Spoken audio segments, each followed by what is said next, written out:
Our speaker today will be Dr. Cristina Blasoni, a member of the executive board of the Greater Bergen chapter of the National Alliance on Mental Illness, or NAMI, known by its initials. But first, a word on our coordination between the room and Zoom today. Because Christina was unable to be with us in person, she'll be appearing via Zoom on the big monitor over here. Apart from that, our meeting will be just the same as it normally is. In addition to being a NAMI board member, Christina has been in the mental health field for 37 years. She has a bachelor degree in psychology from Fairleigh Dickinson, a master's in social work from Hunter College in Manhattan, and a doctorate in social work from Rutgers. She started working at what is now Bergen Newbridge Medical Center in Paramus in 1999, first as a medical social worker. In 2002, she transferred from the medical centers to the medical center's behavioral health department, conducting various types of groups in inpatient psychiatry and acute partial hospitalization. NAMI, the organization she serves as a board member, provides group assistance to families who have a loved one with mental illness with twice monthly meetings in which parents and family members are encouraged to support each other, helping them to understand that they are not alone and they do not have to suffer in isolated silence. So, without further ado, I'd like to welcome Dr. Cristina Blasoni to our virtual platform. Hello. Thank you, Christina, and welcome. Oh, thank you so much for having me over here. I'm sorry I can't be there personally, but due to some unforeseen illness, unfortunately, I'm here, and not over there and spreading my love.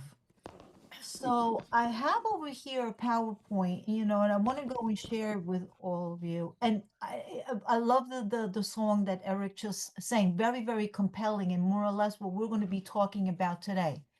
So can you see my screen right now? No, not yet. You need to share your screen. Oh, I need to share it. Okay, so bear with me 1 second, and I am gonna bring this up. And- Okay. We got it. All right, very good. So we're gonna start off. So here we go. So give me 1 second here, and here we are. Okay. So I just want to go, we all in it together. Oh, wow. So basically, when it comes down to, having a loved one, and it could be a family member, it could be a friend, it's coming the conversation about, the behavior.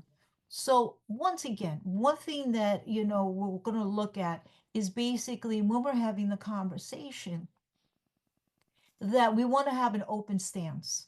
It's not about, it's a me or them, it's an us type of thing. So when the conversation comes about, it has to be an open one. So one way that, we can start it is basically asking them, if they do need any type of help, if they do need any type of assistance, and basically being there in a supportive, compassionate way. Um, we can go ahead and talk about perhaps anything that we're observing, anything that we're feeling, but most importantly is knowing that, we're going to be there for them.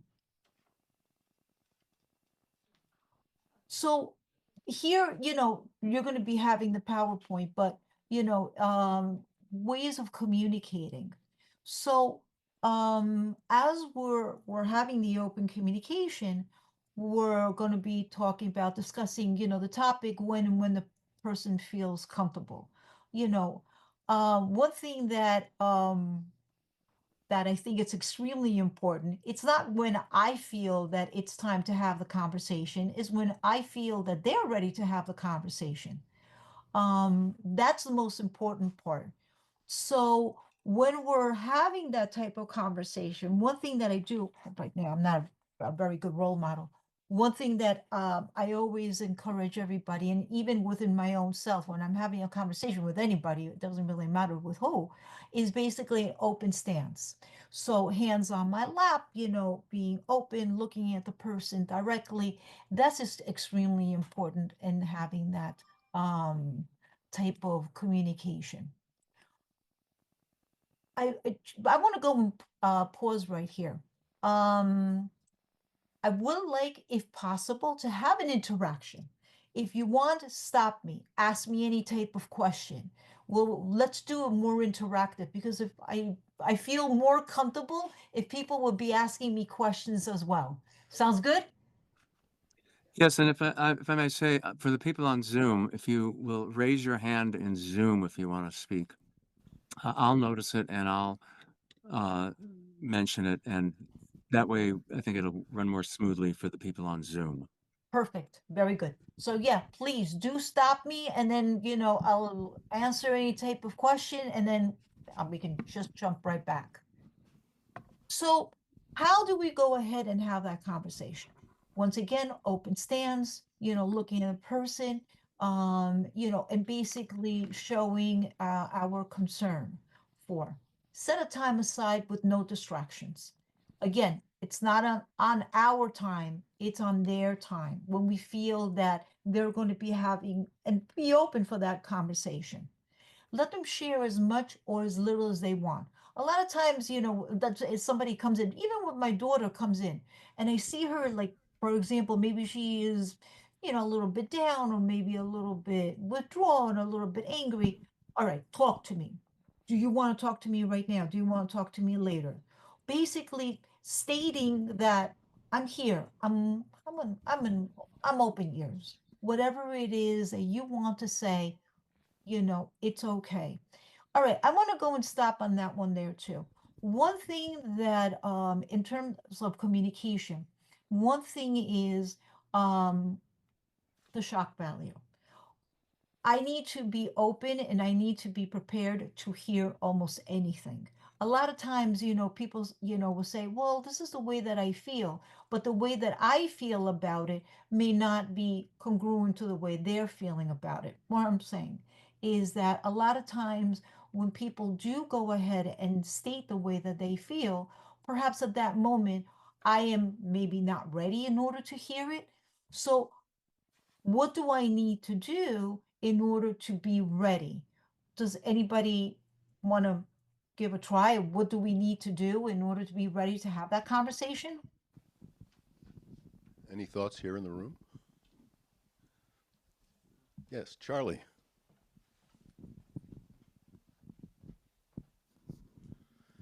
Be open-minded and accepting. 100%. You're absolutely right. We have to be open-minded and accepting. That in reality, if I want to go ahead and be open in order to hear the conversation, I need to be accepting of the conversation. You're absolutely right. So, We have, as we have a hand up on Zoom also, Rich. sure. Thank you. I like the previous answer. I just want to add something.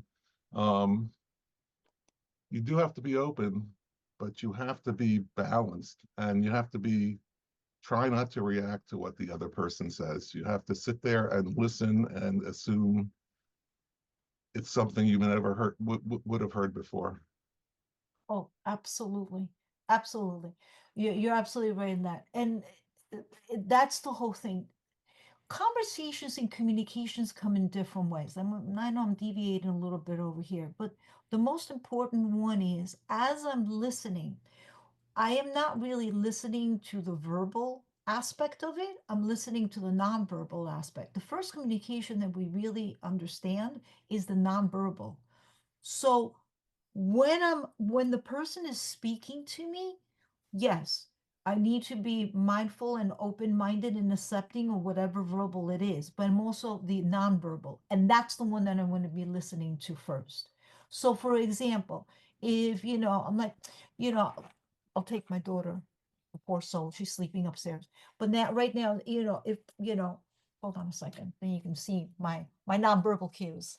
So if I'm sitting down like this, hey, Christina, how's everything going? Yeah, everything is going really good. What is my nonverbal cue really telling me? I'm closed. I don't want to speak. Am I going to have a conversation with my loved one about, the behavior or the way that I view them when they have this type of nonverbal cue? No, right? I'm not. So I'll need to wait until they're open in order to have that conversation. Don't try to diagnose or second guess their feelings. So if I'm closed up and everything is going, well, no, you're not doing good. I can see that right now. Do we feel that the other person is going to be open with that type of communication? Would they open up to us? No, I think they'd be argumentative. Absolutely. You're absolutely right. So once again, in order for me to have that conversation, I need to be open and I need to go ahead and read the cues because if I don't read the cues, I won't be able to have that communication and I won't look supportive either. Keep questions open ended. If are you depressed?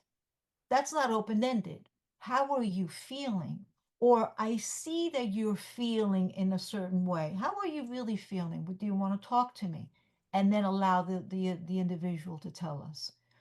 Talk about self-care. But in order for me to talk about self-care towards my loved one, who has to engage in self-care first?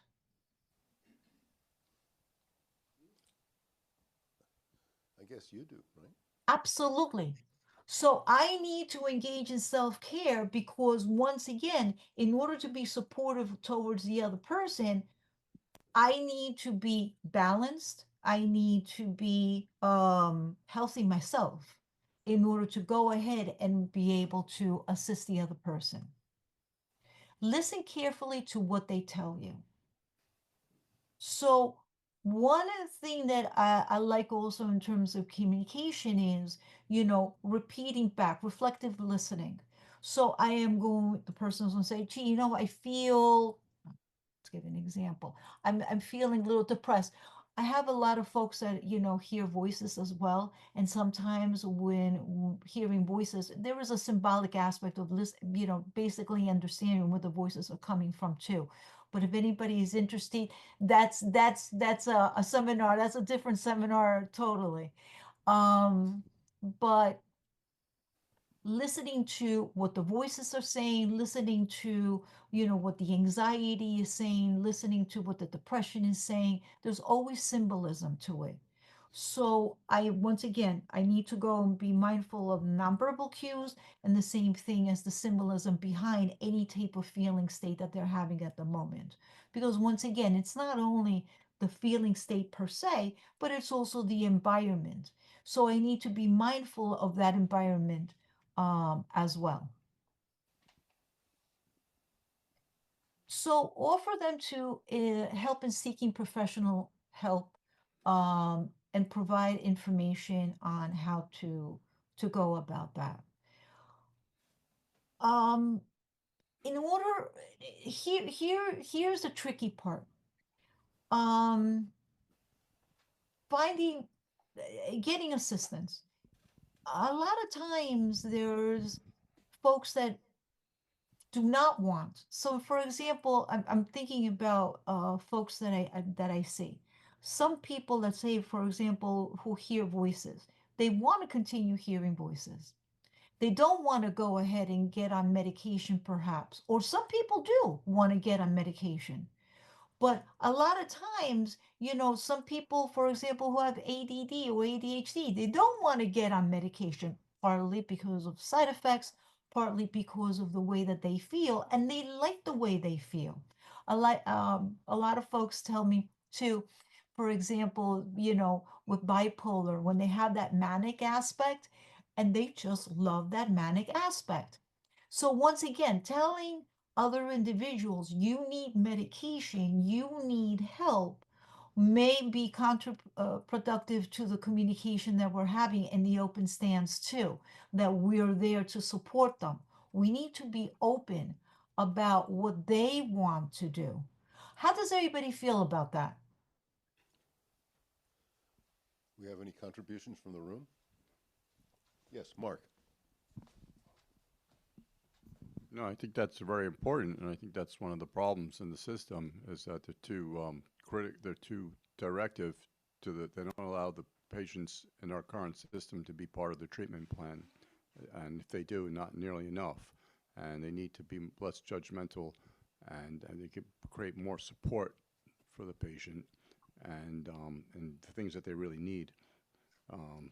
Because it's a lot of it is social, political, and the problems that they're having, and social, and being in the wrong environment. And if they just had the right environment, a lot of them would get better, because it's the stress and the triggers in the environment that bring out their positive symptoms, and there's not enough to get rid of those stresses for those vulnerable people. Oh, oh, absolutely, absolutely. It's very interesting that you said that because, all of us in a certain way, we're all neurodivergent, right? All of us have, different neurologies. And the way that stressors are going to be, taken is going to be taken differently by all of us. So, when medication is pushed, it's against the person's right because people have the right to refuse medication. There are certain situations and that the courts have to be involved, but that's a different story. Excuse me, we have one comment on Zoom also. One is Rich. Thank you. But I hear you talking about behind the technical things you're saying, which are also very important, is you have to have empathy. You have to be able to read the words. I mean, it's a professional thing and it can be learned, but nothing is an exact science. You have to learn, as you're saying, not just if the person is talking, you have to understand the quality of the voice or have some feeling about it. And empathy can be improved. It's not easy. And I don't suspect I will personally ever be great at it. My wife is very good at it. Maybe one of the best persons I've met, other than professionals myself. And the problem with the person that has the problem is they can resist it. And this is from my own personal experience. They can resist it, any kind of help, because they're afraid if they open up a wound from the past, they have this feeling they're going to die. Absolutely. And it's difficult, but it's also rewarding when you can help someone, even to a little degree. Oh, you're absolutely right, Rich. You're absolutely right. And you're right, empathy and compassion. Think about this, and have you ever heard of the shadow self? And Carl Jung talked about it. Okay. So one thing, okay, I don't want to sound biased, but Carl Jung is my guru. He's my man. I think that everything that he wrote about, even when he went through his own, spiritual emergency and he had his psychotic break, and then he never told Freud because he knew if he told Freud, he would be taken to the quote unquote insane asylum. So he kept it under wraps. But if we really think about it, think about this. Carl Jung came with the anima and the animus, the collective unconscious, all right, and he came, in contact with the archetypes when he was having the spiritual emergency, which Grof, his name is Stanislav Grof, and his wife Cristina Grof came up with that term, the spiritual emergency. Individuals who are undergoing, and I think that all of us have gone in one point or another in our lives, have gone through a breakdown of coping skills and created perhaps depression, anxiety, or voices. So now, is it really, mental illness, right? The way that the medical model says? Or is it basically a breakdown of coping skills that don't work anymore and they need to emerge new ones? The other day, psychiatrists came up and we were talking about that. And of course, Carl Jung had to come into the conversation. Carl Jung comes in every conversation. But and she's doing a study right now about sensory deprived individuals who see or hear voices.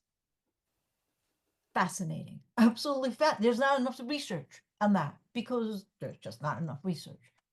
So now how am I going to be compassionate and empathetic with a situation that perhaps I really can't relate to, right?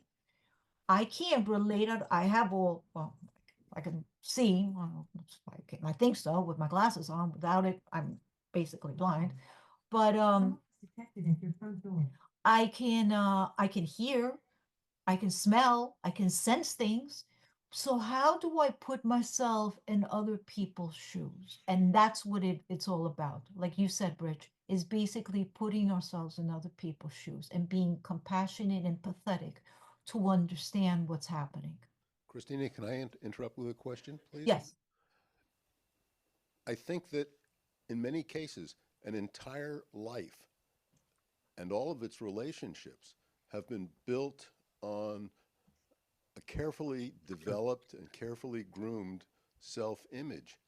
And sometimes that image, that person that's developed in that way, sometimes it's simply at odds with what other people see as reality. But to ask a person to abandon any part of that construct, it's a big ask. How do you begin to do that? We don't, because that's the whole thing. And I'm glad that you said about reality, because reality is subjective. What comes into reality? We have like, without sounding very philosophical, but we have, the common reality. All right, so now I know I'm sitting on a chair. I know I'm surrounded by books. Why? Because society has defined it as such. But through my perception, I'm going to change that reality, and perhaps my books and my chairs are going to be sensed in a different way, viewed in a different way, understood in a different way. So am I going to go ahead and change anybody else's reality? No. Because my reality and their reality is totally different. Am I going to change the reality? I have a patient now. He believes that, he is governed by the aliens. Who am I to challenge that? I can't challenge it, but I will be helping to deal with the aliens. You see what I'm saying? So now I am going to go ahead and maybe shift my perception, rephrase, my understanding, because my perception changes everything, my understanding, and go into respecting the other person's understanding, unless the individual is a danger to self and others. That changes the whole thing. That changes. That I definitely have to intervene. So if the alien is telling him to kill himself, I need to intervene. Either as a professional or as a human being, I need to intervene. How does everybody feel about that? Okay. Yeah. I'll go and, So I'm going to just make sure I get on camera and share that, one of the things that I have found very difficult, you talked about making sure you have resource for yourself, right? And it's usually in the midst of, when you're talking about a family member, you're in the midst of some conflict. And it's a very, it's a time when there are very strong emotions going. And I'll say that in my relationship with my daughter, one of the things that, because we fought a lot and we were always at loggerheads, and I was always trying to get her to see how right I was and how, she was wrong. But I had a very good friend who helped with things, and she said, whenever she does that, she's reaching out for you.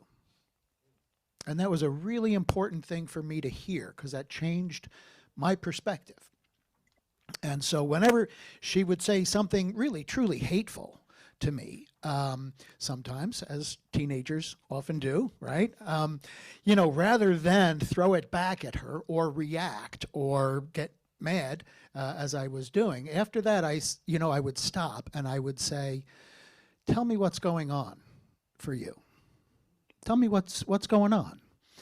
And then there was always a moment of resistance, or she was, and what I found was that rather than jump in with a question, is it this, is it this, is it this, I just would stop and just give that moment of silence to let her hear my question and hear the empathy that you were talking about.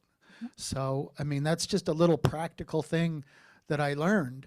And I guess I'd like to hear, your reflections on that. Absolutely. Christina, No, thank you. absolutely. And I'm glad that you're bringing that up. One thing I like to do, and my daughter, the same thing.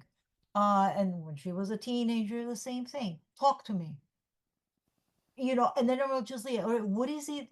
What can I do? And then, oh, but you said this and this and this. I need to be accountable. And I'm like, holy smokes, you're absolutely right. I'm so sorry. And I need to be accountable. So, listening to the individual, and again, we're going to go, to all different type of folks. There's some people that manifest it through their highs, some people manifest it through their lows. Again, we're all voices, visions, we're all different. It's, once again, what can I do? And once again, and again, I don't want to sound biased, all right, but NAMI, we do have, family to family, very, very, very, very good 8 sessions, but they teach coping skills, communication skills, also how to listen to the pained person, because that's basically what it is. We're all going to go ahead and talk about our pain in a different way. Christina, hang on 1 second. I have another question in the room. Mark. Yeah, so I just wanted to highlight this concept of, which I completely agree with the thesis of, we shouldn't be judgmental about a person's intrapsychic phenomena unless it can result in them harming themselves or others. But it's a much deeper question, because you can't separate their actions in a behavioral sense from their environment. And if you have a social or political environment that creates a certain certain constraints, or if you're interacting with people in an institution that might not have the proper respect or treat you with dignity, then you can end up being aggressive or harming someone, and then you'll be labeled as a behavior problem, as having aggression problems. So the real problem in the system and what's going on is that people are being labeled as a harm to themselves or others because it's being instigated by a lack of sensitivity in people who are administering it.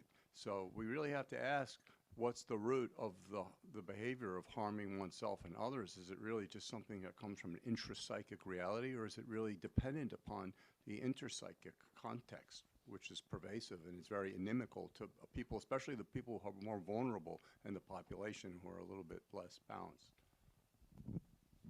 Wow.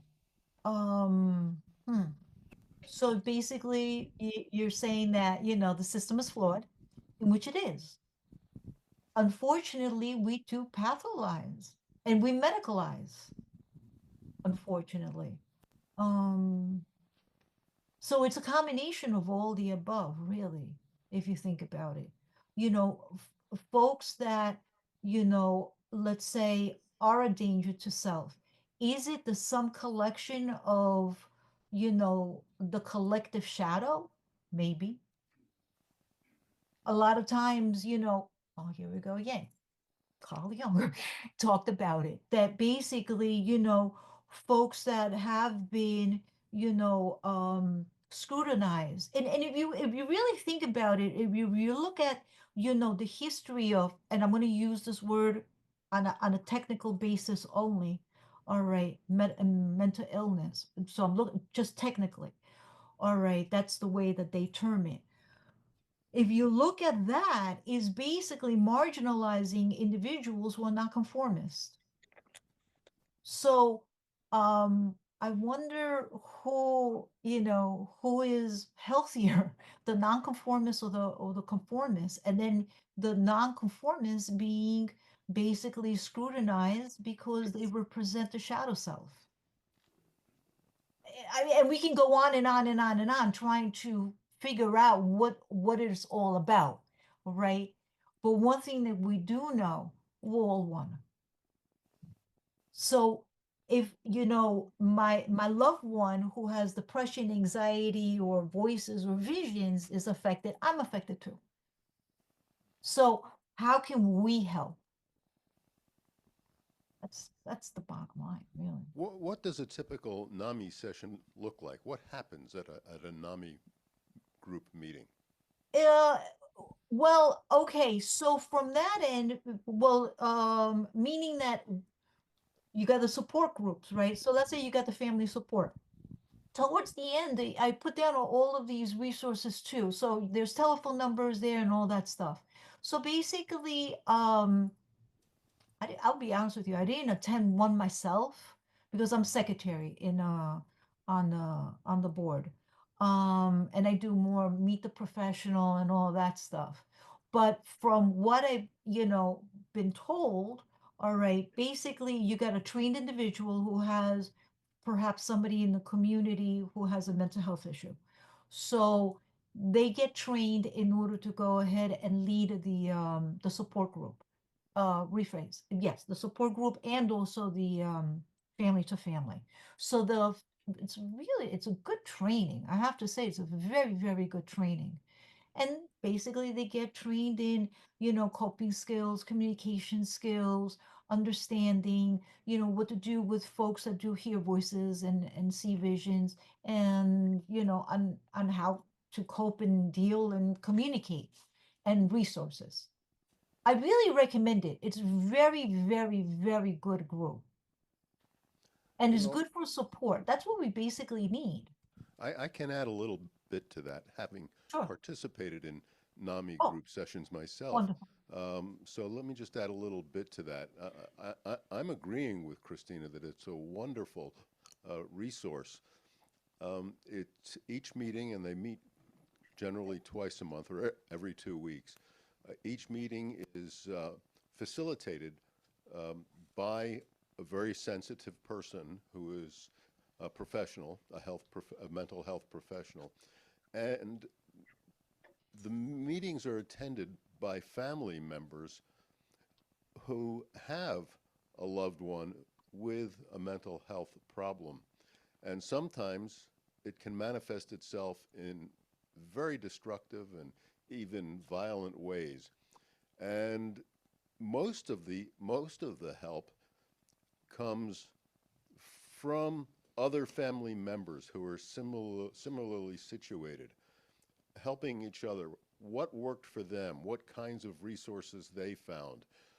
Even legal resources, or how to find an apartment for a loved one, or how to deal with a loved one whose mental issues are compounded with drug issues.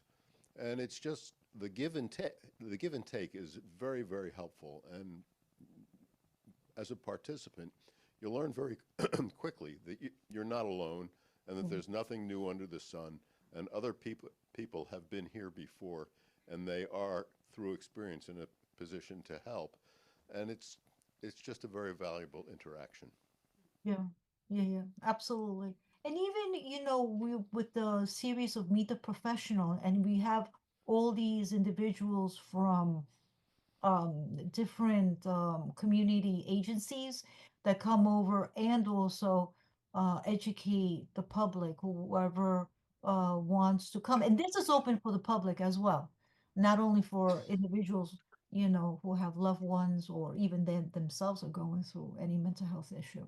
But it's really, really good. And especially the sharing that we're not alone. That's basically it. That's so important.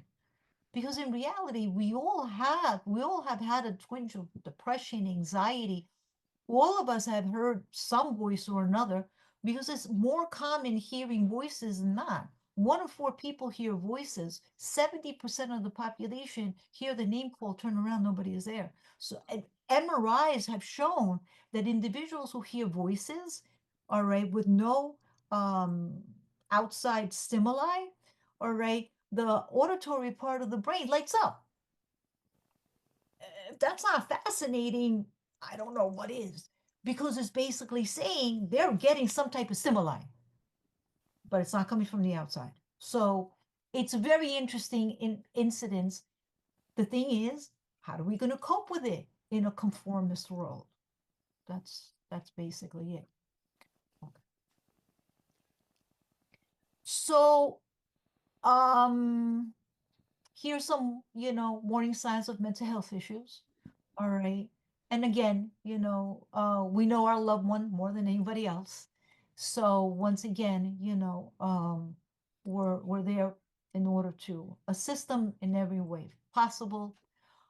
Okay. So here's how to deal with denial. Somebody comes up, gee, Christine, I feel that you're a little off. You know, I see that you're maybe depressed. I go up, nope, I don't know what you're talking about. I don't think that I have the problem. I think you have the problem. So how am I going to deal with that denial? So one is, once again, showing compassion, empathy, and patience and caring. That's extremely, it's most important is listening to the individual. If they feel that at that moment, they are in denial, no, they don't have an issue. Perhaps they don't feel that there is an issue. So there's a very important question that I need to ask myself then.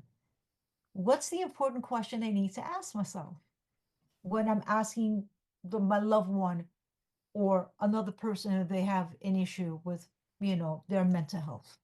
What do I have to ask myself?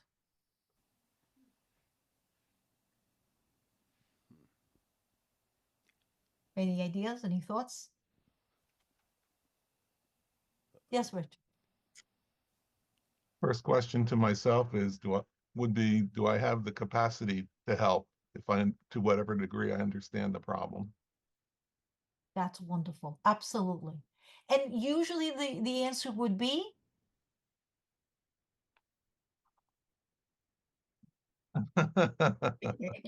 Yes. That's I more guess. difficult. I'd I'll like to think Yes. I could help, but I'm not a trained professional. exactly, I'll try my best. That's basically what it is. I'll try my best. And if not, I have resources that I can go ahead and ask. But then I'm also asked, and I ask myself, because if I go up to my door, I'm like, I see you're a little off today. Wait, hold up a second. I'll ask, am I off or is she off? Am I projecting myself onto this poor soul? And a lot of times that happens. How many times I have parents come over, you gotta fix her. I'm like, oh my goodness. If I can do that, I'll be out there making more money. I'll be a miracle worker. But I'm not. Why? Okay, here we go. I'll ask you folks a question. How many social workers does it take to change a light bulb? 100 and One, but the light bulb really has to want to change. Well, actually, it's none, Oh, unless the light bulb wants to change. And then it becomes 1 or 2 or 3 or 10. But you're absolutely right. So now I got to go in there. Do you want to do something? Do you want to change and evolve? So this is the whole thing. Oh, I this poor think soul. we have another question from Mark, if you Sure. can. Thanks. Yeah, so I keep getting back to like the social, political dimensions of the issue, because if it's on the media a lot. They talk about homelessness and that people who are psychiatric patients tend to be homeless. But then you have a whole bunch of people of opinion that says, well, they have psychiatric problems because they're homeless, not they're homeless because they have psychiatric problems. So I think a lot of the problems that people are having, again, are socially determined to a large extent, and the service should be more about supporting them emotionally and, like you say, having empathy. But instead, the medicalization of patients is the opposite of empathy. It's a form of traumatizing them more. So Oh, it's like a vicious cycle where they're being traumatized by the over medication and made more into objectified rather than giving empathy. Because if you study the texts, the first thing is malfeasance, not to do anything to harm, then to be right. beneficent, then autonomy and justice. And it's just the opposite. It's almost that they're doing just the opposite of what they've learned in school. Correct. They're corral the people and programs and day programs, and then they send them back to the psych ward if they want to have more freedom, not to be caught up in the program all the time. And it's just like a revolving door instead of helping them to become more autonomous and supporting the ones who can be more. They take away their ability to flourish. You can't be more right than that. A lot has to blame. Think about this. Okay, so back in, we're gonna go way, way back. You folks ever heard of trepanning? Trepanning? No, trepanning. Yes. You did. It's a Okay. a pain in the head. Well, But yes. So back in the old days, all right, trepanning was, they thought that the nonconformist was basically, or the people with, mental health issues, they thought it was basically spirits. So the only way to get rid of the spirits and, clock the head, open it up, bleed all over the place, and the spirit will come. So if they survived it, they were good. They were back to the community. If they didn't survive it, well, it was because the evil spirits took them. As it went on, the first hospital, Bethany, that was done. I think it's still open in the UK, 1500, but it was basically more like a jail. Then and then it continued, and then the Victorian Greystone, all right, the McBride building, magnificent building, but they knocked it down because they want to knock down all the atrocities that they did in there. So what happened? What did they do with the nonconformists? Experiment on them, abuse them because they felt that they could. So now it's a systems problem. As the time went on, and there was no medication, as time went on until the 1930s, and when medication started a little bit more, Thorazine, I remember, my goodness, Thorazine, Stelazine, and Prolixin. You had the Thorazine shuffle, you had Prolixin with the tardive dyskinesia, the same thing as the Haldol. So 1970, the institutionalization started, and individuals that were inside the asylums were let out. All right, guys, you go. Here's medication. Medication will cure you. There was nothing outside. There was nothing there. They were supposed to go to group homes, but the group homes are horrible.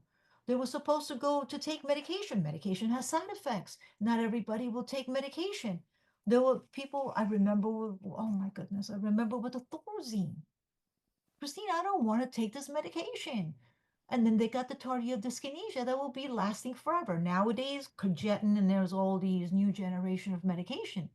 But still, there's no services. Of, and people who are homeless 100 years ago, all right, kind of study with young. 100 years ago, when I was doing my internship, I did one in a shelter. There's a lot of individuals that want to be homeless. They do. But no, come on. Nope, Christina, I'd rather be outside.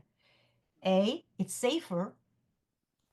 Outside is safer than being inside the shelter. People sleeping with their shoes on top of their chest because people were stealing them. People being attacked in the shelter. I remember I was at the Women's Armory, East 23rd Street in Lexington. It was horrible condition.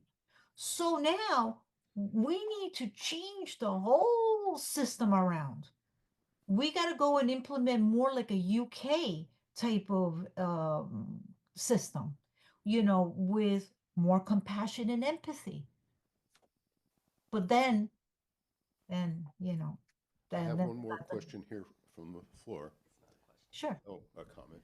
Sorry, it's not a question, it's just a comment. I think mental health is so complex, and I think I want to say simplify it to say it's like society's fault. Like there is a in my experience with extensive mental health issues in families, I think it's dangerous to demonize medication because in my experience with family members who are schizophrenic, medication is a lifeline, and without it, I've had to go to McGarvey Park because someone's naked throwing rocks at a police car. I've had a family member drink 2 bottles of pine salt to try to clean their insides. So demonizing antipsychotics is, in my opinion, dangerous because do I believe everybody needs medication? No way. Do I believe it's pushed too much? Yes. But are there some people that need that to be productive, safe members of society? Yes. And I feel like when we talk about that, this is just their shadow self and, this is their nonconformity. Sometimes, yes. But I think sometimes mental health can be so complex and I don't know if we even fully understand it, that it's, in my opinion, it's dangerous to say, it's the system's fault because I agree the system is damaged and it definitely needs a lot of work, but there have been some major strides in medication that have saved many people's lives and allowed them to participate in society where they might not have been able to before. And I've experienced that in my own, I've seen that, and so, and I also agree with what you said in the beginning that a lot of times people that have severe mental health issues, they do not want to take medication. And that has been my experience. And when they go off medication, that's when we have people throwing rocks in again, my experience, throwing rocks at police officers in McGarvey Park where I've had to go and deal with that. So I just want to be really careful in the way I talk about mental health and do not demonize medication. Oh, no, you're absolutely right. And it does help a lot of people. You're absolutely right. No, here we're going to go and, and I'm glad that you said that because here we're going to go more, what does the person want to do? So we're going to respect that. Does it help a lot of people? I've seen total changes. If, well, if I need medication, I'll be taking it too. So we need to be very respectful on that because we're all different. Once again, there's some people that want to take it. There's some people that don't want to take it. There's some people that do need to take it. And the new generation of medication right now is way better than the 80s and the 90s, I have to say, because there's way less side effects and people are tolerating it more and more. And it does help, and it does help integrate in society. But then again, as a society, we also need to come together because we're all one, and we all need to help each other. I have So, another comment or question from the room. sure. So, what about when the mental illness itself is the cause of the person to believe they have no mental illness, which means then, of course, it's totally sensible then to them to refuse any kind of treatment or any kind of medication. Okay, so they have the right to refuse medication. So even in the hospital, they have the right to refuse medication unless it's court mandated. Then that's a different story. We have a hand up on Zoom also. Sure. Rich? Yeah, thank you. I was trained as an engineer. So and certainly the human mind is so complex with, I don't even know if I would call it a balance between emotions and thinking. But I was an engineer, so I didn't have to think about all the trauma I had as a kid. And that's where I come from over the course of my life. I look at the brain as the most complicated thing that we do not totally understand yet. We've made great strides in the last 100 years, but we don't totally understand it. As I started my recovery, I was a Freudian because Freud believed in the brain more than the emotions and that everything could be explained. I have, in the last 20 years, as I've continued my recovery, wanted to hear more about Jung. And thank you very much because somewhere in there between the two of them is the truth, in my opinion. We may never totally understand it, but that's where it is, somewhere in the middle. And the thing about the person wanting to change, that is so difficult. And for the person that is the therapist, it's got to be really difficult because how much, it's not just do they want to change, it's how much do they want to change compared to being safe where they are now, or feeling safe where they are now, and not wanting to disturb their own mental state because something might come out that is very difficult to deal with. And it amazes me that there are people that do this very well. I wish there were more. Thank you. Thanks, Rich. You know what? I'm glad that you said that because once again, change. Do I want to change or do I want to grow and empower? Do I want to change my behavior or do I want to grow as a soul, as a person, as an individual? What do I really want to do? Inner child work. John Bradshaw, okay, here it's a little dry read, but John Bradshaw,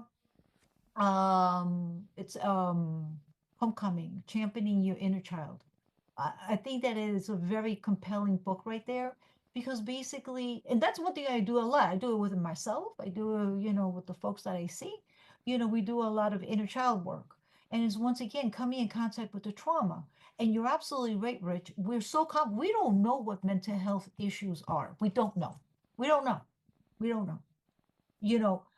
We can give coping skill training, we can give support training, we can go inner child training, we can do trauma training, we can do any of that stuff, but we still don't know what it is. But one thing that I can't keep on emphasizing, one thing that we do know, that, we're all here together. That's the most important part. And we need to support ourselves and each other. That's basically it. Here, it's kind of separate, but we go to any other country, it's the whole village coming together. You got a person, you go, let's say, for example, a little remote area in India or China, you got a person who is depressed, the whole village comes together. What happened to that? There is another, I don't know if anybody read it or not. It's called The Tribe. Oh my God, it's a Tribe. Younger is his last name. Christian Younger. He talks about the tribe. And basically, he talks about folks who were coming back from Vietnam, was it? And, you had the folks that came, they gave heroin for whatever reason it was, and they gave substances over there for whatever reason it was. And then when they came back, you had one group that continued with the substances, and then you had the other group that stopped. The group that stopped was the one that had a social support system. But then again, the social support system, also needs social support, of course. So once again, it's the community. It's the community helping each other. We have another hand up on Zoom, Joelle. Sure. Joelle, you want to go ahead? Yeah. Sorry. Hopefully you can see me. So I just didn't necessarily hear anybody mention this point, so I wanted to bring it up, which is some of the trauma science in mental health and social work and everything it has evolved, and it's very much tying back to what Cristina said about other cultures and their natural expression of support and emotion. So I've read a fair amount about just developmental years and learning how to handle stress in a healthy way. And she says, what happened to these tribal groups? And I'm like, well, Christianity. But anyway, sorry, that's my perhaps experience and bias. But anyways, there are a lot of people who are working to kind of reinstill this concept of physical component of healing and it not just being mental. So this idea of someone choosing to heal or not, that's still accurate, but sometimes your choice is not enough and you do need the tools of science and other things. You do need medication at times. It just depends. But that's the one thing I didn't hear anybody mention is this body work stuff that they're doing in trauma. And so it is something that's not necessarily someone can control. So a lot of the involuntary reactions to trauma triggers, things like that. There just needs to be a lot more awareness, I think, of that, and compassion, and giving those people the resources that they need to actually heal from that. Because I went to therapist for 20 years before I found one that was trauma informed. It's really not prevalent. And I think that's kind of something that needs to be talked about more, especially the scientific aspects of safety in a group. Again, tying back to what Cristina said, and different parts of your brain that are non-verbal, they are not conscious, and they are going back to the 10,000 years old human brain, which has not changed, has not adapted to modern society, has not evolved. Society and life has changed so much, and we're still in that evolutionary, we haven't changed. And so that's so important, and certainly something that would have never been accepted in my religious community. That, of course, it was, you need to pray, and my mom did try to medicate me to quote unquote fix me as a teenager.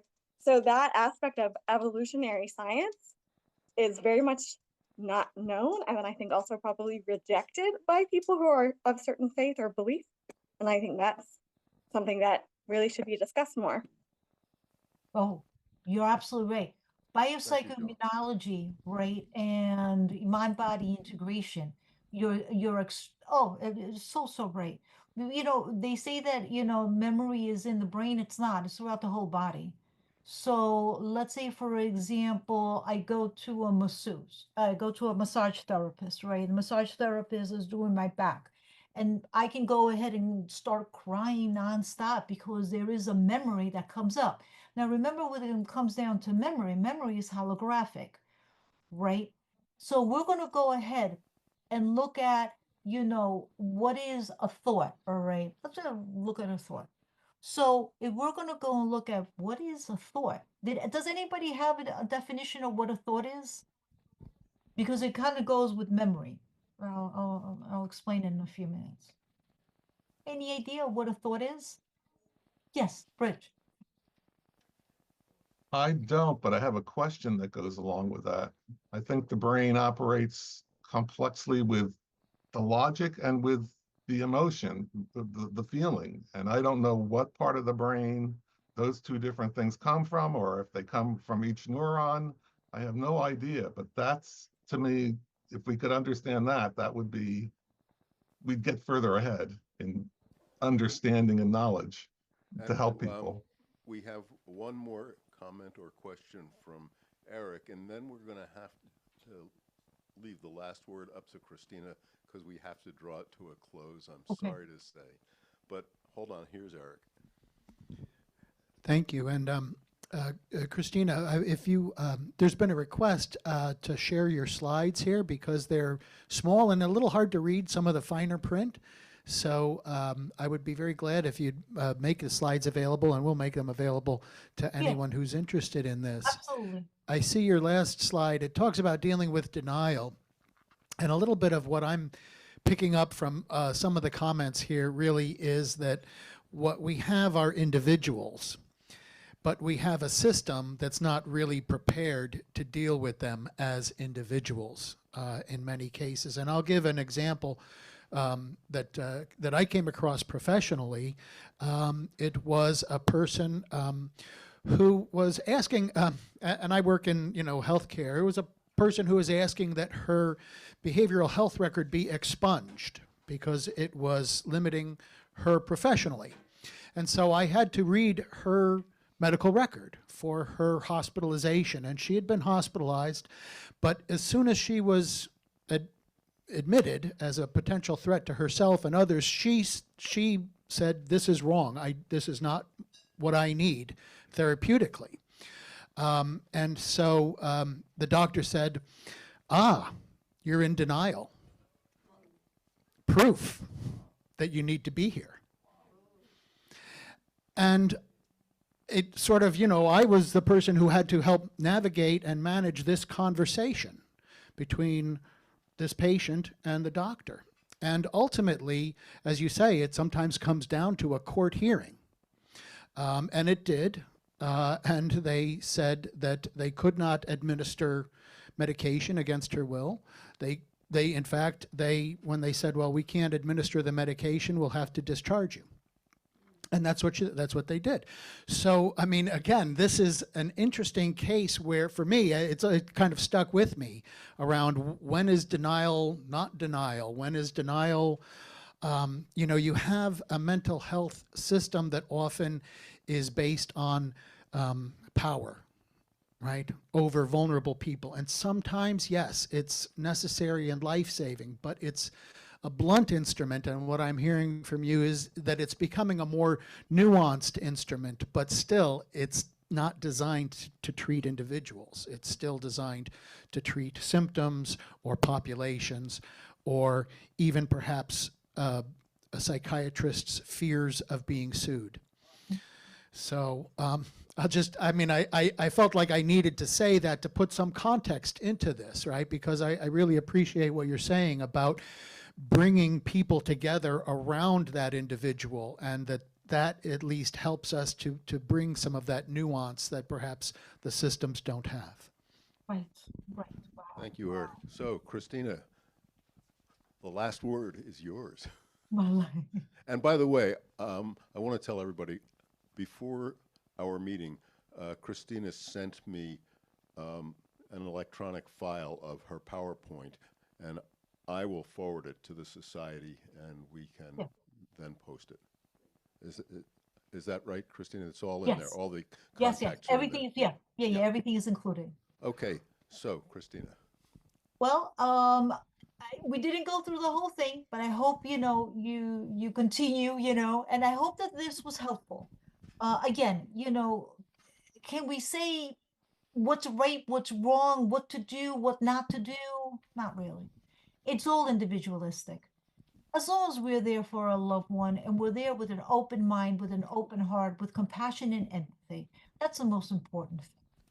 If you want individualist care, don't want to sound biased, but you can come by Bergen County Medical Center, outpatient department. We offer a very good, comprehensive care over there. It's individualistic and is there for the individual and for families too. So if anything, feel free to reach out to me. And I just want to go and thank you so much for having me and accommodating me as well in this moment. And I thank you so, so much. And I wish you all very well. And if any questions, please. Yep. And Cristina, I want to thank you so much for coming and speaking with us. Very enlightening, very thought-provoking, and thank you very much. To learn more about us, visit our website, ethicalfocus.org, or email us at admin@ethicalfocus.org, and we'll get back to you. To make a donation, go to ethicalfocus.org/donate. Please follow us on Instagram, Twitter, and Facebook, and you can watch many of our past programs on our YouTube channel.